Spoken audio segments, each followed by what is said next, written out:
What's up, everyone? Welcome back to Coaches to the Moon. Surprise, surprise. Today we're talking about the coaching business and how to make yours better. And my guest, Jen Joe from Jen Joe Coaching, is here to do exactly that. Now, how exactly is Jen going to help us out today? Well, this is a topic that's very close to my heart because Jen helps people to run their coaching businesses, grow them, whether they're working full-time or full-time in their coaching business without spending their entire life on social media, DMing people, making content every single day, the way we have all been taught to.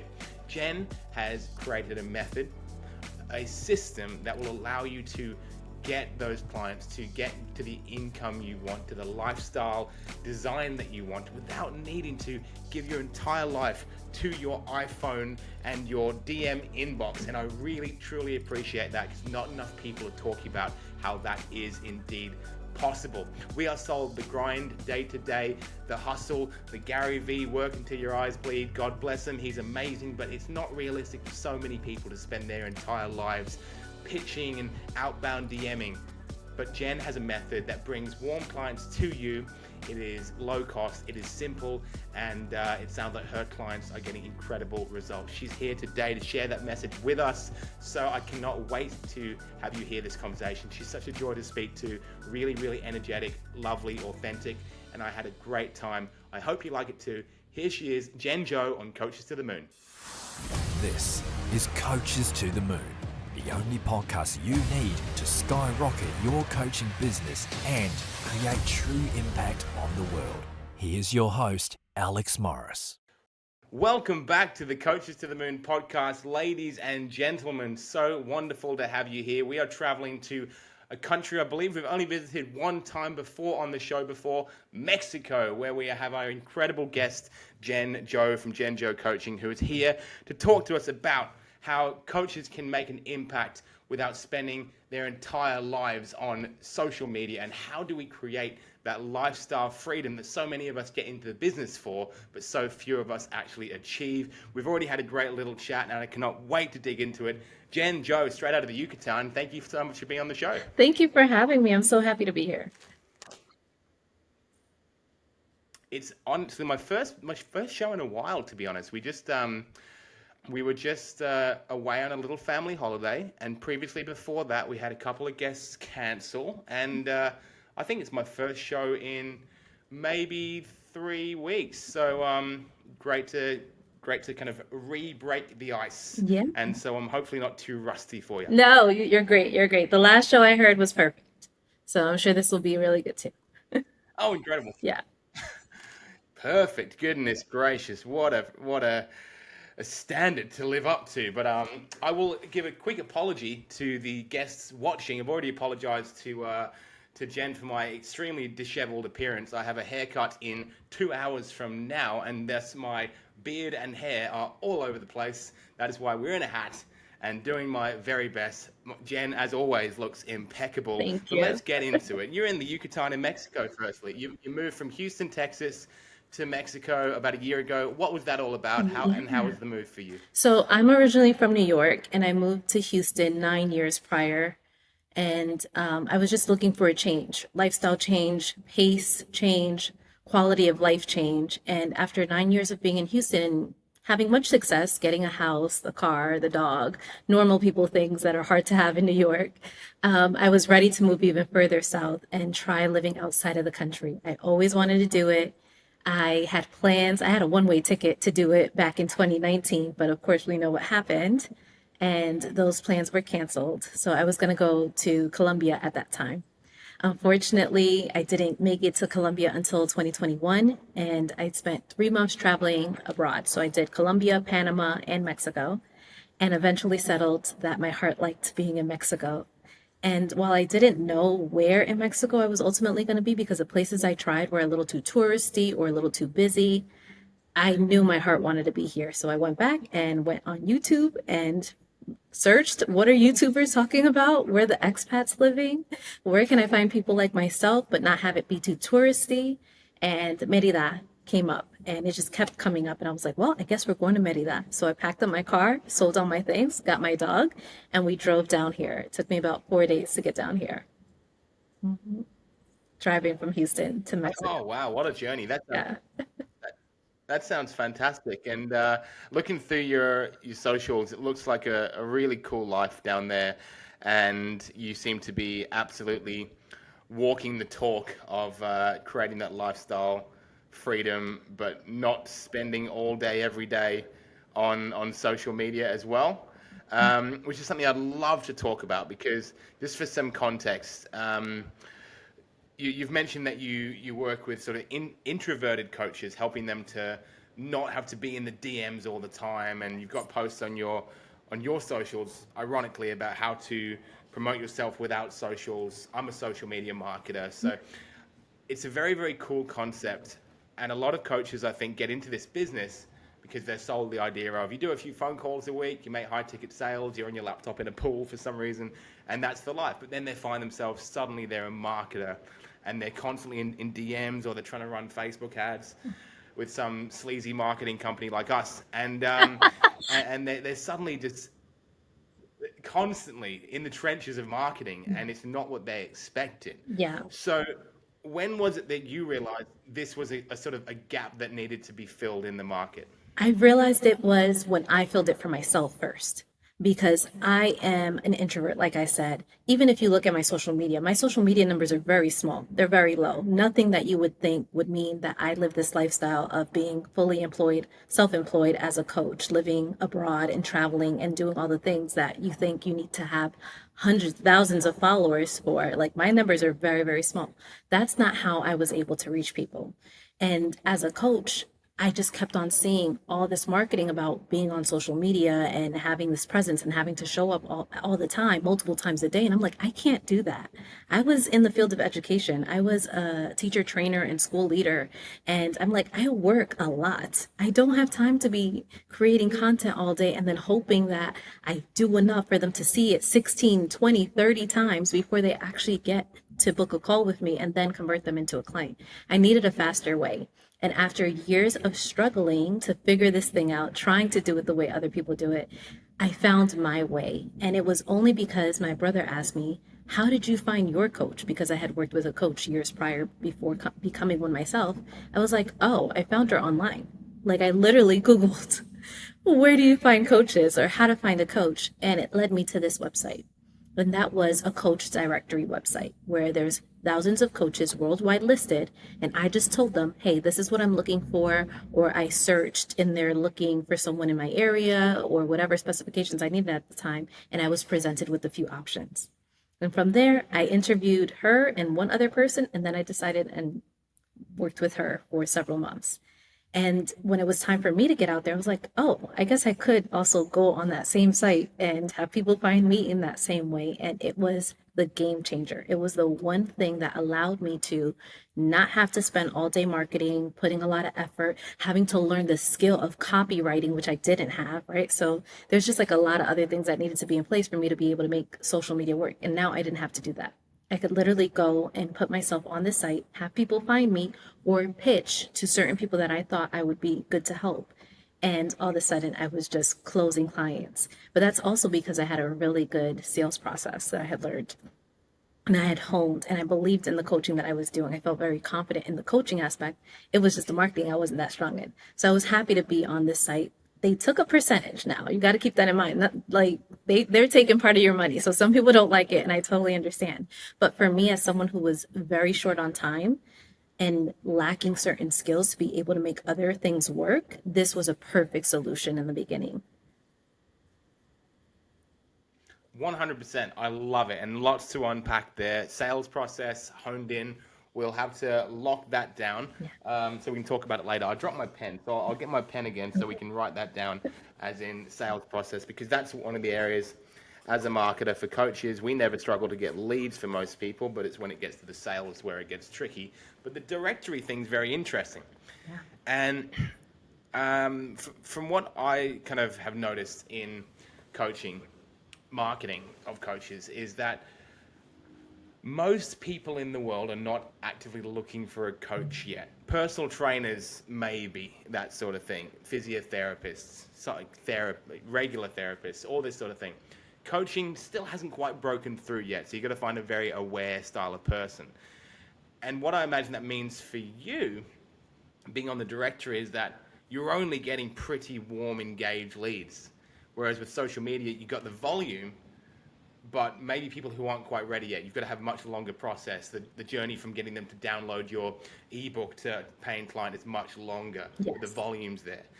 So how's that journey been for you? Or did you ever actively market on social media? Did you ever have that Yeah, I experience? did. I had a Facebook group. I still have the Facebook group.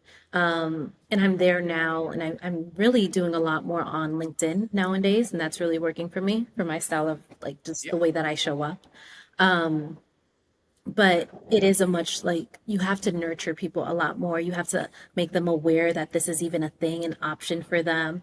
It's very different versus going somewhere where someone's already looking for the thing you do, right? Like I don't have to spend weeks, months nurturing, putting content out there, letting them get to know me, building that trust. It's like, no, you have a problem. I have a solution. Do you want to work with me to solve your problem?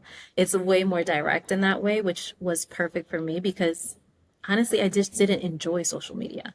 Like I have some of my clients and they actually enjoy it and they do great with it. And I tell them, lean all the way in, go ahead, Mm. have fun with it. But a lot of introverts, we're just like, that's not my thing. I don't want to be seen. I don't want to show up on camera all the time. I feel awkward telling people that this is what I'm doing. If it's very different than what I was doing, I worry about my colleagues seeing me. That all that comes into play when you're just starting out as a coach.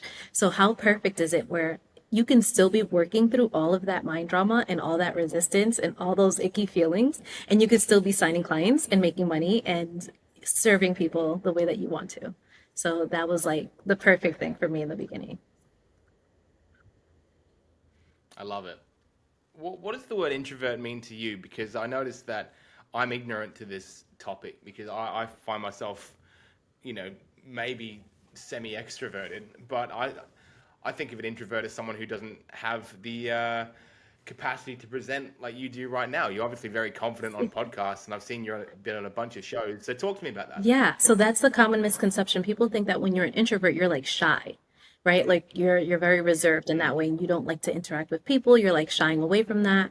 Like I could go on a stage and I can speak in front of a lot of people, but that to me is just draining, right? The interactions with a lot of people, it just drains me versus someone who's extroverted, they get energized in those type of settings. I'm the type of person like podcasting and being on podcast with someone is perfect because I like going deep. I like that one-to-one relationship. I like to give you all of my attention, right? And that to me is super fun to be able to do that. So I will always be someone that finds ways to market in a way that feels in alignment to me. And doing podcasts is perfect for that. And the same is true for my clients. They're not necessarily shy, right? But they don't want to go to a networking event. That is just like that sounds torturous to us. It's like, oh my God, all the small talk, right? All the small talk and navigating all that awkwardness. Like we just rather not. Yes, we can Yeah. do it, but it's going to take a lot out of us. And I tell you, every time I do something socially, I need several days to recover from it after. Like I just need to be home with my dog, like leave me alone. Like I'll engage when I'm ready, but right now I need a break. So that's what it's really about. It's just about how you gain energy. Totally. Great explanation. I think that sounds very similar to my wife who, yeah, will go to an event and then she's cooked the next day. Um, Kind of like hungover without drinking just from constant small talk. I think it's very contextual for me. A networking event, I couldn't think of anything worse. I've been to about six of them and get pitched all the time. Hey, do you want to meet up for a coffee? Like I don't want to, bro. But not because I don't like people or you. That just sounds like a waste of time for me. But I love the podcast. This is my if I could do one job forever, I would just do this full time. So it's really interesting the introvert extrovert thing. And okay, fantastic. So moving on from that one, the extrovert introvert thing. Now that we've cleared up that it's not a shyness factor, I'd love to talk about the sales process Mm, because that you mentioned before. yeah. Because once again, misconception of the salesman, fast talking, you know, infomercial, talking about the scrub daddy and the Yes. sham wow and all that kind of stuff. Right? super charming. Not that you're not super charming, but it's just, once again, if you said, what makes a great salesperson? Energy, extroverted. Now let's talk about yourself, because you said you have a very, very honed in sales process. I'd love to talk about that one Yeah. and whether or not you have engineered it for what you're good at. Yes. And that is a big one, right? Because again, myself and my clients, like we are people of integrity. We want to make sure that we're serving our clients well. We want to make sure that if they do invest in us, we get them the results. And we never want to feel like we're convincing someone to buy into something if they're not interested. And I think that's where a lot of coaches go wrong, because they think selling is convincing the other person. And I tell my coaches, no, selling is serving. When you are serving them and telling them exactly how you would help them with that problem that they told you they had, you can solve that problem for them. You can help them move through it. That is the best service you could provide them. It's way more valuable than just one free call that you're doing. It's truly helping them solve the thing at the core so they no longer struggle with that. And I take that into my sales process because I'm thinking of how can I best serve them? Of course, I'm going to fight for them and help them see how this can help them. But ultimately, I'm also going to believe that they have full power over making an informed decision. I just want to make sure that they have all the information so that they can make that decision. That's my role. Very, very interesting. And I find in what you just said there, of course, you want to fight for someone and show them how this is helpful for them. There's an arm of that, but there's also an arm of, if you fight a little too hard, maybe you convince someone, you bring them over the line, but that's not going to be a great client as well. It's very seldom someone who's been almost enthusiastically pushed into a sale that they're a pleasure to work with. And I just had that conversation with the client. I said, you have to fight with full belief of what you can offer them and communicate that with your conviction. Like, let that be enough that you truly believe you can help them and you will show up to help them. But at some point you have to release the attachment and believe that they can make a decision, because if you're just fighting for them more than they want it, they might sign up. But then that's going to be a very difficult client, because you're going to have to fight for them every single week to show up to the call. You're going to have to fight for them to do the work. Right? Like, they're not invested. You're more invested than they are. That's always a bad position to be in. So go in there and fight for it, knowing that you can help and you have the solution and you want to serve them well by helping them get the full solution to their problem, not just a symptom on this call, but like the full problem that you know is sitting there that they're dealing with. And the best way to do that is ongoing coaching, but also be okay and trusting that if that person's not ready right now, that's okay. They can come back when they are. And there's somebody else that is ready right now. That last bit you just said is so important for so many coaches, right? Coaches talk a lot about abundance, but then they're very, very scarce in their mindset sometimes, thinking, I've got to get this sale. And I've 100% been in that position as well. I got really good at emotional selling and just like, having my weight loss programs back in the day, I had women crying on the phone about what would happen if they didn't do this. So it's like, are you going to step up, Deborah? Yeah, and then they're like, yes. And then I get a deposit on the phone, and the next day I wake up to the text message, Alex, I can't do it. And I got so used to handling that one, whereas it shouldn't have even been a factor. I shouldn't have even had the next day freak out, the buyer's remorse. What would have been more helpful would be follow the abundant mindset of coaches, knowing that there are a million people out there to work with. And as a coach, you don't need a million clients. You need like 17. Yeah. And you're set. Like, I help my clients see that too. Yeah, like, how many really do you actually have space for? Especially if you're working full time. When I was working full time, I only had space for 10 clients. I'm like, that's all I really needed is 10 people at a time. That's all I could serve. So I can definitely find 10 people that would be interested, and I want the best 10 people. And how incredible is 10 people paying you $1,000 to $2,000 a month, if not more, on top of a job that is just bonkers numbers that Yes. people don't understand how simple that can be. And that's what really fueled me to believe that I could do this full time, because I had the 10 clients. I was only working 10 hours max, right? Because it's not even like I had 10 clients throughout the entire year that year. But it fueled such a belief of, oh my gosh, this is possible. I'm making full-time income on just these part-time hours. For sure, I can go full-time in this business and continue to grow it. And then that's what I did. I quit my job 2020, decided, moved abroad, did all this, and I'm living that lifestyle that I always knew was possible because I was able to create this for myself and stick it out and find a way to serve people and market to them in a way that worked for me. Well, I couldn't be more thrilled for you, Jen. And why do you believe? Why do you think it is that when you break it down, it is very, very simple, not easy, very simple to get to a six-figure income from coaching, not in profits, but six-figure revenue in coaching. What do you think the gap is that in your working with kind of what it sounds like sort of greener coaches, not fully established coaches? What do you think is the gap between people starting their business and actually just hitting those so elusive $10,000 a month numbers? Why do they stop? They focused too much time and energy on the wrong task in the beginning. And they kept pouring into those tasks to avoid feeling the discomfort of doing the things that actually move you forward to paying clients. And I'll give you an example. They want to work on the websites. They want a logo. They want brand colors. They want the perfect curated Instagram feed.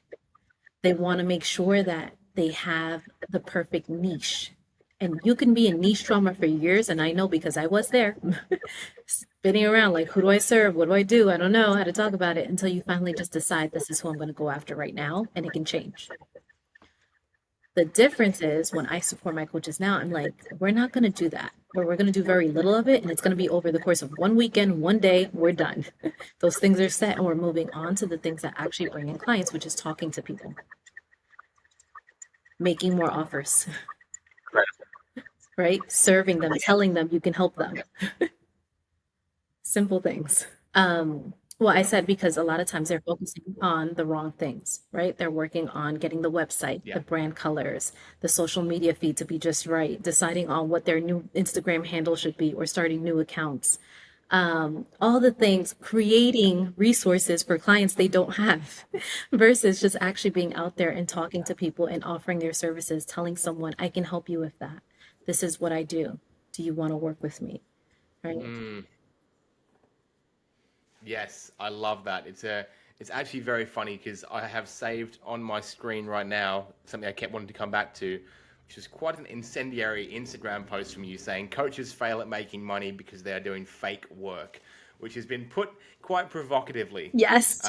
When you say it like that, and you've basically just said the caption of that post there. Which is so good. The other thing that you see people doing is like they're on the internet and they're scrolling through this business that doesn't really exist yet, and then they see ad for, oh no, coaching is dead. Do affiliate marketing. It's like, oh no, webinars are dead.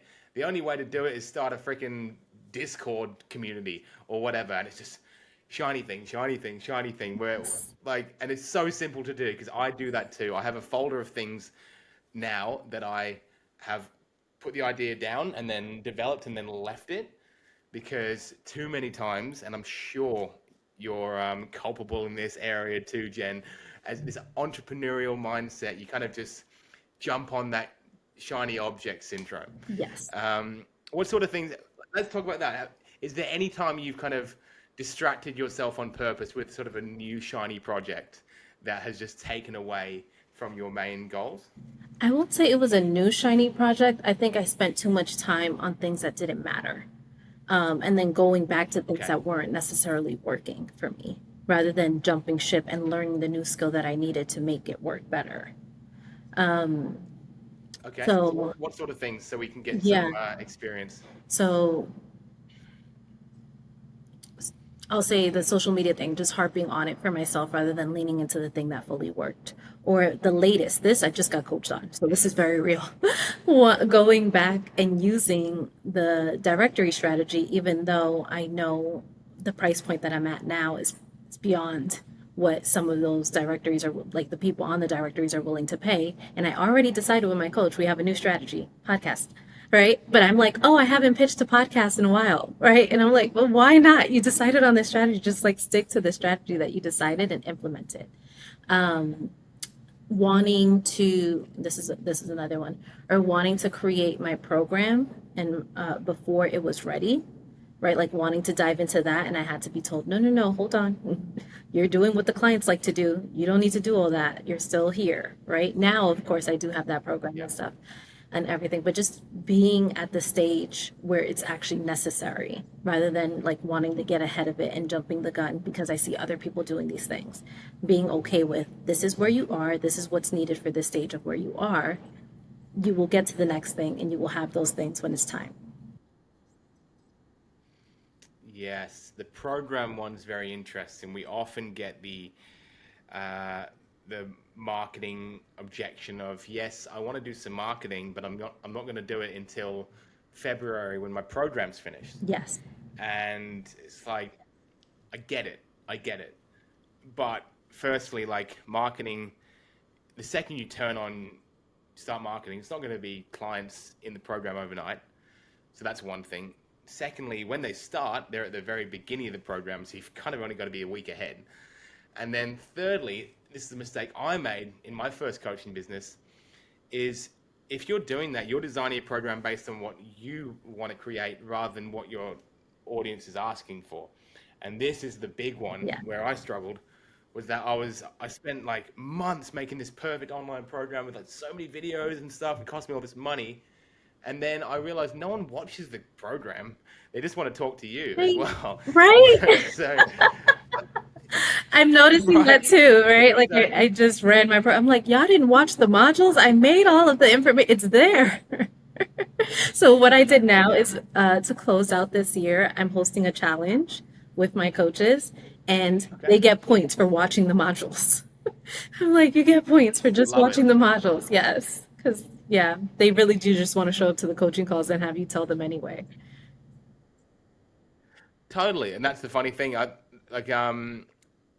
it always feels like you need to have more and more and more on your offering because it looks great as a value stack of like when you can put it all on a landing page and you've got this program and then these webinars and ebooks and resources and all this stuff, and then you cross the price out and it's a 93% discount.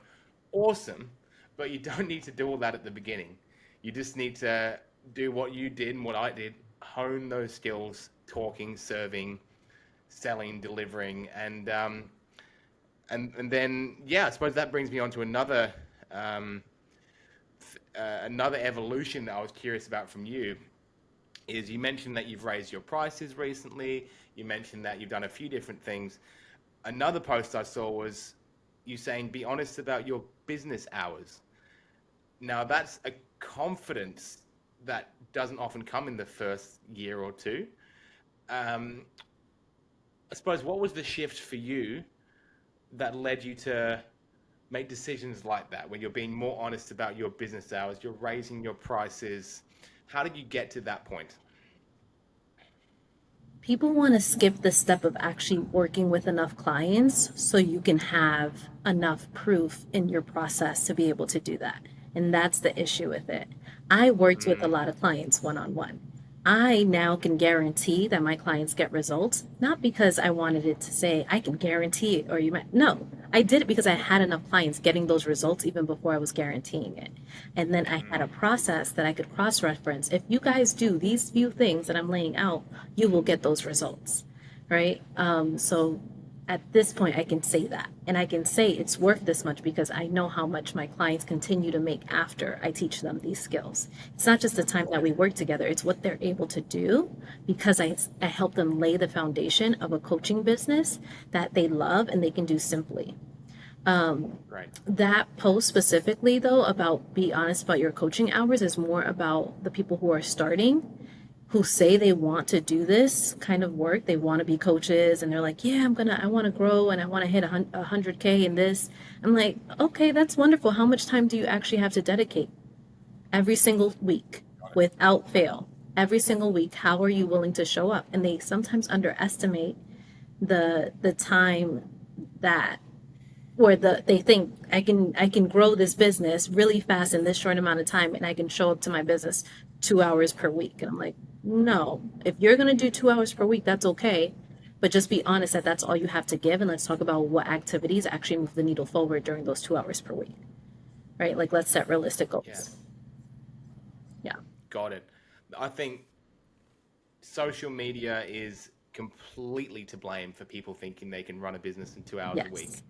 because of these 19-year-old influencers who just make shit up and just say that, this is a screenshot from my ecom account, or this is a side hustle I've got.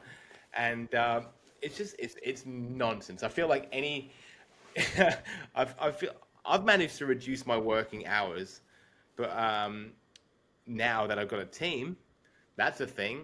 But I'm not seeing how much anyone can really do in those small amount of hours. But I think that social media sets highly unrealistic expectations Oh, for so many people starting extremely. businesses, Ex- which is Extremely. I had a coach literally in my community yesterday. We were coaching, and she said, "Well, I put an ad in the paper, I posted one time on Facebook, and I told 20 people. I thought I'd have 3 clients by now." I said, "The only thing that's gone wrong is that you had this ridiculous expectation that that was enough to get you clients, and now you know better. That is not. You have to do more. There is more that's required. There's more showing up that's required for you to get those kind of results." And I agree that social media has, especially with the term passive income, people love to throw that around. And I'm like, there's no such thing that it's just passive from the beginning. Everything in the beginning requires your yeah. time and effort until you get so good at it that you put systems in place or people in place that then it can run passively for you. But stop buying into this that all of a sudden you're going to buy this thing and within 2 hours of you running that program, you're going to have this passive income business coming in. I'm like, that's just not how it works. So, yeah, being honest about No, everyone would do it otherwise. Right? Yeah, I've been guilty of that as well. A lot of my clients will come to me and say, I want to sell I just want to sell my online course. Like, awesome. How much is it? $1,900. Okay, sweet. What's your sales process? I've got a website. Hell yeah, brother. Like, that's a tricky start. And getting I have to explain to people so much that it's like it's easier to sell a $2,000 product with an hour-long phone call than it is to sell a $7 product without being part of that process, like, automatically. And that's been shown over and over again. It can take our clients, or anyone really, it can take lots and lots of time and testing budget to get a self-fulfilling sort of funnel that starts paying for itself with those low ticket product and then goes into profit. Doesn't happen overnight. And we do that every day. It takes time. You get there. But all these people annoy me so much that even like the guy who started ClickFunnels, which we use ClickFunnels, we love that guy, yeah. but he just tells people, you start a course, sell it for $97, and boom. Yes, they make it It's just sound not so true, easy. I'm Jen. like, It's that's just just tricky. not, there's a lot of gaps. There's a lot of gaps that they're not telling you about. Yeah. A lot of gaps, but it's cool, and I think it's really good to have people be honest and authentic, and I get a lot of authenticity from you around the process. And I'll tell you another thing I've noticed so much about the way that you provide content. And you're right, you don't put out that much content. You're not, just crushing social media every day, Gary Vee style. You're doing your thing. It doesn't feel like you use overly coachy language, if you know what I mean. Yes. Like, Coach a speak. lot of people talk about coach speak and expect that to work on their clients because they've done an NLP certificate and they think, okay, I'm just going to talk to people about my modality and how I'm a timeline therapy practitioner, and that stuff's all great, but That doesn't everyday resonate. Rob and Karen on the street don't really get what that means. Exactly. I was reviewing a client's profile on one of those directories and I was like, okay, but you have like a lot of coach speak right now. It's like this, like, take your power back now and feel empowered and, you know, transition and journeys. And I'm like, what does that look like on a Tuesday night? What are they struggling with right now? What is their language? How do they describe it? How can you explain what you do for that specific problem? And it took, it took work like to get there and think about, okay, like, this is again going back to the experience. I'm thinking about the people I actually work with. What do they say? What are they doing? What are they struggling with? And just putting it in plain language so other people can be like, oh yeah, I do that, or I felt that, or I've thought that, and can resonate better with it. Yes. So how do we go about that? Because that's really interesting. So on these coaching directories, they have a profile like on the podcasting sites, I guess, where it Hmm. says about what they do and how they who they work with. Yep. What are your recommendations for having a great, profile that resonates and compels an audience? Make it about that person that you want to help. Speak to that specific person you want to help. Don't make it about you. Even in the about me section in my profile, it's all about them. It's all about their journey and what they're struggling with and how I would support them, how my process takes them from where they are to where they want to be. Right? It's plain, simple, clear language. One of the biggest things that really helped me out, I think, really stand out on this directory has thousands of coaches. Biggest one on the worldwide site. I'm somehow made it to the top page, right? Like if you search, like I'm gonna be there. And I still get leads all the time from them, is because I had really great testimonials. Even when I first got on there, one of the things that I was really smart about, which, and this is hindsight, of course, that I realized it helped me, was I had testimonials on my own site, but of course people aren't coming to my site. It wasn't like SEO optimized. I'm not blasting. I'm not running ads to it. Like people aren't seeing it. But I asked the people that had written testimonials that were on my site if they could post that same thing that they wrote on my site, if they could just add it here on this new site so that I would have their honest testimonials. I would put it in an email. Hey, I'm on this site. Would you put this testimonial that you gave me? I put the testimonial that they gave me in the same email. So all they have to do is copy and paste it into the box. Made it super simple for them to put it there. And then I continued to ask people to post their testimonials on there because I knew more people are going to see it there than they will on my site, right? And I can just copy it and add it to my site later on. So that was one of the most important things that I did. And then I learned how to use that Amazing. platform really well. I think this is where people fall short because they think, oh, I'm just on there, so people will just magically find me. People do find me, but Yep. a lot more people are referred to me, right? Or I'm pitching directly to these people, and that's how I get the matches because I learned how to use it effectively. And I know many people who are on there and they're like, it doesn't work, it doesn't work. I'm like, you just don't know how to use it right. Like there's a method of showing up and pitching on this site. So whichever ones you choose to be on, learn what works on that particular platform. That's very, very true. Very, very true. Because people are always asking us, what's the best?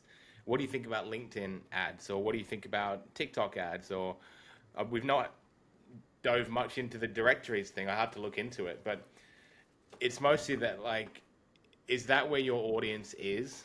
Is that, and how do they consume content, and how, so therefore how do you make for that platform? Because I mean, I love Gary Vaynerchuk, but a lot of the stuff he said 8 years ago around just 100 pieces of content a week or whatever, and 4 posts on this per day and 4 posts on that, and document everything. It's like, dude, relax. No one's gonna do this. And one thing he did definitely say though was like, a post that works on one platform probably won't work on another one. Yeah. So that's overwhelming for a lot of people because they're trying to do everything. But it sounds like what you're doing is just one thing really, really well. Exactly. Why not do that? Why not go, as one of my coaches says, inch wide, mile deep, rather than mile wide, inch deep on a bunch of different stuff? Yeah. And this is why, like, posting on Instagram for me is an afterthought. Like you'll see those posts somewhere else, and then a few weeks later I'll be like, oh, let me put a graphic and just put it on. Like I'm not really, that's not where my people are. That's not where they're coming from. LinkedIn works out way better for me. So that's what I lean into, and that's kind of what I write for. If you see it somewhere else, cool, great, but I'm not so worried about it. And I love that you said go where your people are, because each directory is different, right? There's some directories that lean towards people that are looking for career coaching. I saw that in the one that I was on. I was like, oh, I'll be a career coach. So of course I did really well because I was a match for most of the people that were looking for that thing.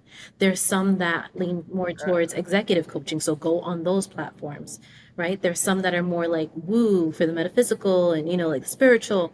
go on those platforms. So just make sure that you're on the one that's right for what you do, where your people will be already, and then just make yourself visible there.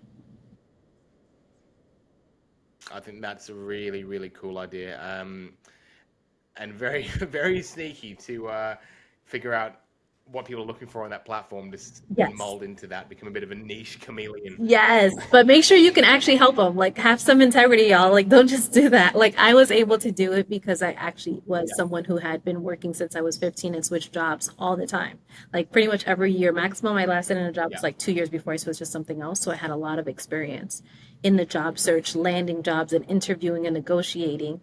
So I had clients who got amazing results because I knew this process. I was like, yeah, I can totally help you. And I had also done a course on how to structure your resume and everything like that, just to like feel like I was well rounded, and they got amazing results. So of course, if they got amazing results, the company's happy because I'm making them money. I'm happy because I'm making money. The client's happy because they got the results. They're making money. Everybody wins. So make sure that it's in alignment with what you offer, what you can offer, what the results you get people, the kind of people you want to work with. Oh, Jen, you're an absolute joy to talk to. You're so, Thanks, Alex. so full of light, and I'm really enjoying listening to you. Everything you say, because I don't know, some people can say things like, I love that I'm making money and they're making money, and come across just kind of like braggy, but I'm not getting that at all from you. I'm getting a true, just desire to serve people, and just money's a beautiful offshoot of that because Yes. it lets you do things like move to Mexico. So I'll close the podcast out this week with things like just asking you, what are you excited about into coming into the new year, Jen? Yeah, I'm so excited because this year I finally launched a group program back in May. So I did like my first round with people, and we're just finishing up. So I'm ready to do another cohort come January. Super, super excited about that. And I now have decided I'm going to host a monthly webinar. So because I make personal connections with people and that's the way I do it, I want them to feel it. I don't want it to be something that's on evergreen just yet. I'm all about that personal connection. I hope you're picking up on that. Like, I love talking to people. I want them to have that opportunity to feel my energy and really understand, like, I'm here to support them. So I'm going to be doing it every single month. I'm so excited about it, and enrolling people into the group program or one-on-one. I still have some one-on-one. Just new heights in the business, more travel. Now that I live here and I'm settled after a year of living here, I want to do more travel. That was the whole point, travel within the country, Mexico, and outside of the country, and continue serving my clients at a high level. Like, this is work I love doing, and I'm excited to do more of it. Phenomenal. Phenomenal. We love a good webinar. So is there since you've been living in Mexico, is there a Mexican dish that we probably don't see on international menus that you've fallen in love with that we all need to know about? That I fall the food in the Yucatan is different for sure. One thing I did try, and they have many Okay. different types of this, is mole, and it's like a brown spice or sauce, I should say. And it's like Yeah. chocolatey based, some of them, but they have some very spicy ones. They have some Yeah. mild ones. So just there's so many different ones to try that I'm still exploring all of the mole that is here in Mexico. And then I'm gonna go to Oaxaca, which is like the where it's originated from, I think. So I'm gonna try some mole over there too. Amazing. Yeah. Yeah, it's like a smoky, lots of different chilies, kind of like a stew, yeah? Like Yeah. with a bit of cacao in it or whatever. hmm How good. And Oaxaca is the place that it's spelled with an X at the front, right? XO, like, OXACA. Yeah. yeah. Yeah, what a crazy language. I love that. Oh, okay, we adore Mexican food, and but I feel like probably what we get in Australia for the most part is a bit more Texan than Yeah, and I lived in Mexican, I'd Houston, so imagine. it was like a And lot so of I'm always Tex-Mex, so it's different for sure. Yeah. yeah, which is great, which is great. It's But still I think good. that Yeah. something feels you feel like after a Tex-Mex meal, you feel like a bit like ugh, and then you can still go dancing after a proper Mexican, ceviche or whatever. I think it's a really cool idea. So I've I've always got to throw those questions in there when someone's from a fascinating part of the world because I'm obsessed with food. So as we all are, we are human beings and we need it to live. So, Jen, Joe, so much fun talking to you today. Thank you so much. We're going to put your links to your, while we have said that Jen's socials are a little sporadic sometimes, really good content on there. Honestly, I love the posts that you do are valuable. You're not just posting for the sake of it. Really good content. I enjoyed it. I mean that. We're going to post the social links wherever you're watching or listening to this one. So yeah, Jen, thank you so much for being on the show today. Thanks for having me. Thank you so much. And I want to invite your listeners, if they want more, to be part of that webinar, to go to jenjo.com/paying clients, where I'm going to walk you through exactly what you need to be focusing on, so you stop wasting time doing the things that don't matter, so you focus on actually serving people, because that's what we got into this work to do. So I'm excited about that. Thanks. Amazing. Well, that's the link we'll put in the show notes then. Paying clients. I love that. Yes.